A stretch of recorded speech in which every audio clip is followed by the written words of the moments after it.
بسم اللہ الرحمن الرحیم۔ ظفر اقبال اردو اکیڈمی ادبی سیٹ نمبر 2770۔ پہلی معروضی ہے، اردو میں سب سے پہلے کشمیر نمبر کس نے نکالا؟ اردو میں سب سے پہلے اسلام نمبر، شہداء نمبر اور کشمیر نمبر زمیندار اخبار نے نکالا، اور زمیندار اخبار کے مدیر تھے مولانا ظفر علی خان۔ زمیندار اخبار مولانا ظفر علی خان کے والد نے جاری کیا تھا۔ سوال نمبر 2 ہے، دوران اسیری مولانا ظفر علی خان نے اپنے کس پوتے کے لیے نظم لکھی تھی؟ دوران اسیری مولانا ظفر علی خان نے اپنے پوتے منصور علی خان کے لیے نظم لکھی تھی۔ جب ان کے پوتے ان کو ملنے کے لیے جیل گئے تھے تو ان کو دیکھ کر نظم لکھی تھی۔ نیکسٹ کویسچن ہے کہ ہڈی کی مٹھی میں سور کا کوڑھی کس کا افسانہ ہے؟ یہ استعاراتی اور تجریدی افسانہ ہے جو کہ قمر احسن نے لکھا ہے۔ نیکسٹ کویسچن ہے کہ ہندوستان میں نو آبادیاتی تعلیم کا پہلا ادارہ کون سا ہے؟ تو اس کا درست جواب ہے کہ ہندوستان میں نو آبادیاتی تعلیم کا پہلا ادارہ فورٹ ولیم کالج ہے۔ نیکسٹ معروضی ہے کہ سامراجیت کی تعریف کیجیے۔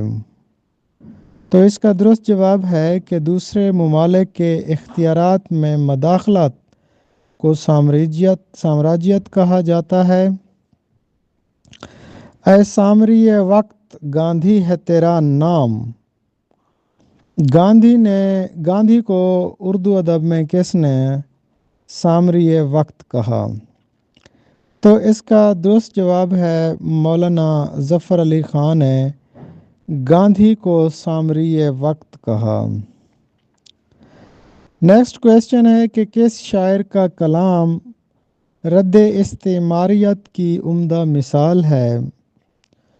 تو اس کا درست جواب ہے کہ اکبر الہ آبادی نے اپنے کلام میں بہت سی علامات استعمال کی ہیں جو کہ رد استعماریت کا استعارہ ہیں، علامتیں ہیں۔ نیکسٹ معروضی ہے، یونان کا نابینا شاعر کون تھا؟ تو اس کا درست جواب ہے کہ ہومر یونان کا نابینا شاعر تھا۔ یونانی زبان میں ہیومرس نابینا شخص کو کہا جاتا ہے۔ ایک شعر دیا گیا ہے اور اس شعر کے خالق کا نام بتانا ہے۔ تہذیب نو کے منہ پر وہ تھپڑ رسید ہو، تہذیب نو کے منہ پر وہ تھپڑ رسید ہو جو اس حرامزادی کا حلیہ بگاڑ دے۔ مولانا ظفر علی خان کا یہ شعر ہے۔ ایک شعر ہے کہ تہذیب نو کے منہ پر وہ تھپڑ رسید کر جو اس حرامزادی کا حلیہ بگاڑ دے۔ تہذیب نو کے منہ پر مولانا ظفر علی خان تھپڑ رسید کرنا چاہتے ہیں۔ تہذیب نو کے منہ پر وہ تھپڑ رسید کر جو اس حرامزادی کا حلیہ بگاڑ دے۔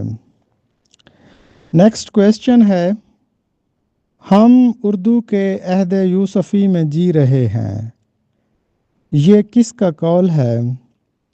یہ ڈاکٹر ظہیر فتح پوری کا قول ہے کہ ہم اردو کے عہد یوسفی میں جی رہے ہیں۔ احسان دانش کی آپ بیتی ہے جہان دانش، اس کا سن اشاعت بتانا ہے۔ تو احسان دانش کی کتاب جہان دانش پہلی مرتبہ 1975 میں شائع ہوئی تھی۔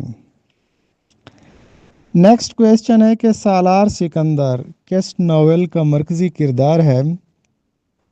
تو اس کا درست جواب ہے سالار سکندر عمیرہ احمد کے ناول آب حیات کا مرکزی کردار ہے۔ نیکسٹ کویسچن ہے پوشیدہ تیری خاک میں سجدوں کے نشاں ہیں، یہ مشہور مصرع کس نظم سے لیا گیا ہے؟ پوشیدہ تیری خاک میں سجدوں کے نشاں ہیں، یہ اقبال کی مشہور زمانہ نظم ہے مسجد قرطبہ، یہ وہاں سے لیا گیا ہے۔ آخری سوال ہے ادب میں فرد کو مرکزیت عطا کرنے والا فلسفہ کون سا ہے؟ تو اس کا درست جواب ہے وجودیت، جس کو ایگزسٹنشلزم بھی کہا جاتا ہے۔ ادب میں فرد کو مرکزیت عطا کرنے والا فلسفہ وجودیت ہے۔